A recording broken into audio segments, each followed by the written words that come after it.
There have been nation states for thousands of years. It's modern warfare that kills civilians. But he claims it's the nation state that killed civilians. Just an intellectually bankrupt 2 + 2 = 10 billion, just absolute crap. These guys are ninny around when you go to their meetings going, oh, you're so smart, and you talk to them, they're not even that smart. They're weak. They're holding this species back. They're the trash. Just listen to this crap. It's so insulting to anyone with a real intellect.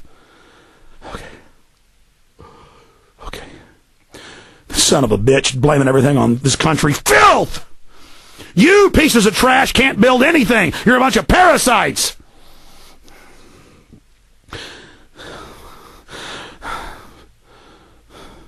During the era of the 20th century industrial nation states, 80% of the dead and wounded in warfare were civilians. Oh, man. For Philip Bobbitt, a distinguished lecturer and senior fellow at the University of Texas and law professor at Columbia University, this is more than a gee whiz factoid. Yeah, this turd teaches all the law students how to sell out their country. It's the basis upon which he advances an ambitious argument for fighting the wars that are bound to plague the 21st century. Oh, they're bound to plague because you hand nukes out to the Pakistans and weapons out to this group and that group and murder the Rwandan Christians for their land, and you're running around handing out weapons and having universities publish mousepox weapons design blueprint which will kill every human on earth if it ever gets out. You're a son of a bitch is what you are, you freaks. Yeah, you plagued the 21st century. The prospect that this good old industrial nation state is a shrinking violet might rankle patriotic flag wavers. So they use reverse double propaganda there of, oh my God, the prospect that a good old industrial nation state is shrinking violet might rankle patriotic flag wavers. Like they're saying, hey, we're going to be macho and really manly and tough.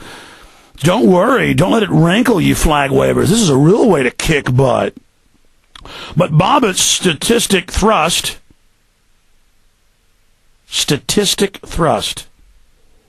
Oh, he's got statistics. Oh, well, give them to us, you little bastards. No, it's all made up. But Bobbitt's statistic thrust home an unsettling question. What does it say about the nation state that it has so often failed to provide? The nation state hasn't failed. Capitalism hasn't failed. You guys are crony capitalists. It's not real capitalism. You come in and set up corporate welfare and you use the nation state as your tool while you go out and spread all the crises, and then every time poses the savior, blaming it on the U.S. when globalism has, quote, failed for the average person. It's succeeded perfectly for you criminals. Just in your public reason for it, it's failed. NAFTA, GATT, it's all failed. It's all destroyed things. But, the nation, you got to get fully rid of it's why you're falling apart, even though our own documents say we want to enslave you. What does it say about the nation state that it has so often failed to provide? The words of a British statesman, Douglas Hurd, the security, prosperity, and decent environment which the citizens demand, might it be time for something new? And they say globalism, which is nothing new. It's imperium, but this time by a corporate ruling elite, like something out of Rollerball. In Bobbitt's view, the current wars against terror provide a shrill wake-up call to confront the question. The best way to protect citizens in modern democracies, he claims, is to fundamentally rethink the nation state as a guarantor of freedoms that terrorists intend to obliterate. The terrorists want to obliterate your freedom and your nation state. That's why the globalists are so busy trying to take your nation state and your freedoms. Because the terrorists are attacking, we have to get rid of the nation state and get rid of your freedoms because the terrorists want them. I mean, that is totally intellectually the opposite of what it says. That is mental detritus. That is, but see, people who think they're intellectuals nowadays, they've been taught crap since they went to college, not real thought. So they sit there and they'll sit there with their coffee for about an hour, like, what? Oh, I get it, and thinking up some way it makes sense to go, oh, I'm still smart. Oh, I'm powerful. I have a chicken neck. I mean, listen to this crap. I could hardly sleep last night when I read this.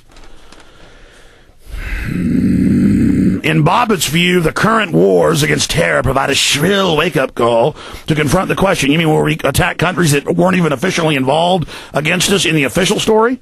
The best way to protect citizens of modern democracies, he claims, is to fundamentally rethink the nation state as a guarantor of freedoms that terrorists intend to obliterate. The few real resistance groups they call terrorist are against globalists and are nationalist.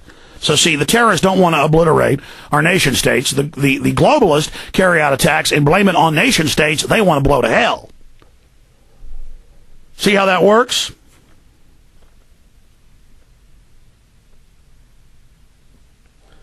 God, this guy is such a liar. Might it be time for something new? In Bobbitt's view, the current wars against terror provide a shrill wake-up call to confront the question. The best way to protect citizens in modern democracies, he claims, is to fundamentally rethink the nation state as a guarantor of freedoms that terrorists intend to obliterate.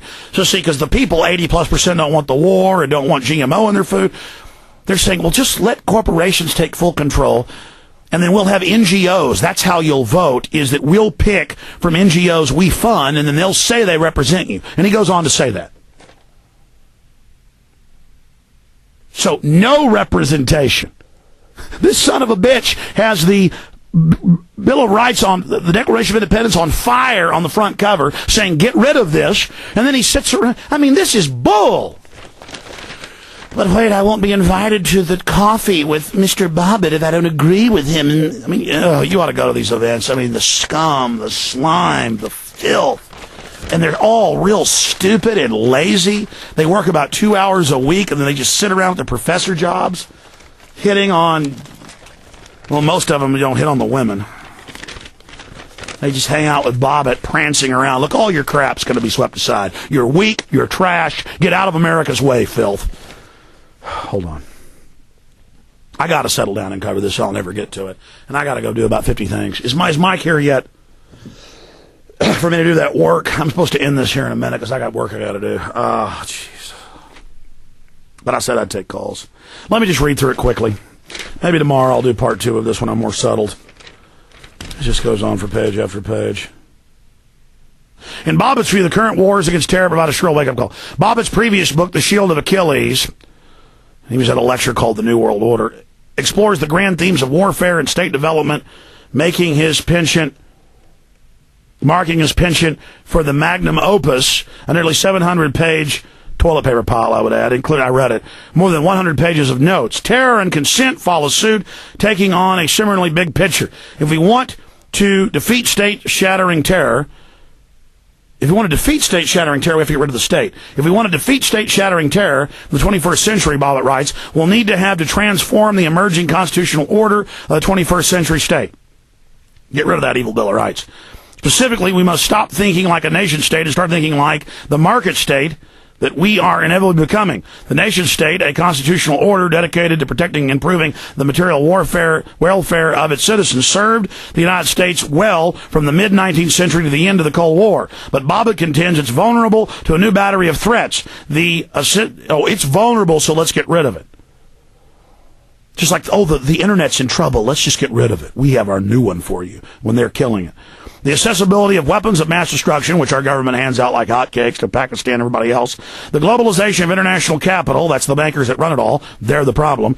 And the universalization of culture, which the globalists run, have eroded the conventional borders that once legitimated national security. So they're the globalists, and their globalism is destroying sovereignty, so we've got to embrace more globalism to save our sovereignty. I mean, are you not insulted by him talking to you like you're a first grader? What's needed is a constitutional order that takes its structural cues from multinational corporations. Oh, yeah. And non-governmental organizations. Yeah, we got to turn into that. Relying less on law. Oh, yeah. And regulation and more on market incentives where they control it all. To expand people's options, that'll take your options, such as market steps, keeps its finger on the pulse of consumer demand, advocates trade liberalization, is prone to the privatization of public works. We're bankrupt, handing over our whole infrastructure to these control freaks. Read the IMF documents that came out in 2002. Their words, not mine.